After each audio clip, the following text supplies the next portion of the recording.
সাবেক প্রধানমন্ত্রী শেখ হাসিনার বেসরকারি শিল্প ও বিনিয়োগ বিষয়ক উপদেষ্টা সালমান এফ রহমান এবং সাবেক আইনমন্ত্রী আনিসুল হক গ্রেফতার হয়েছেন।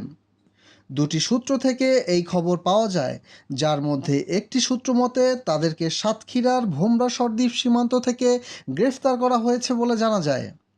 অন্যদিকে ঢাকা মেট্রোপলিটন সূত্র জানায়, নৌপথ দিয়ে পালানোর সময় এই দুজনকে সদরঘাট থেকে গ্রেফতার করা হয়েছে।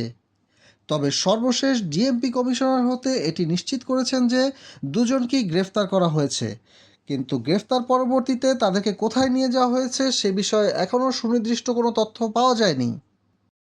এদিকে নানা খাতের সংস্কার ও পুনর্গঠনের পরই অন্তর্বর্তীকালীন সরকারের দায়িত্ব শেষ হবে। মঙ্গলবার বার্তা সংস্থা রয়টার্সকে কথা বলেন ডাক ও টেলিযোগাযোগ ও তথ্য প্রযুক্তি বিষয়ক উপদেষ্টা নাহিদ ইসলাম। তিনি জানান, রাষ্ট্রের নানান সেক্টরের সংস্কার ও পুনর্গঠন প্রক্রিয়া সম্পন্ন করে আমরা বাংলাদেশের ভবিষ্যৎ রূপরেখাটি তৈরি করতে চাই। তিনি আরও বলেন, শেখ হাসিনার আমলে গণহত্যা ও দুর্নীতির সাথে জড়িতদের বিচারের আওতায় আনা হবে।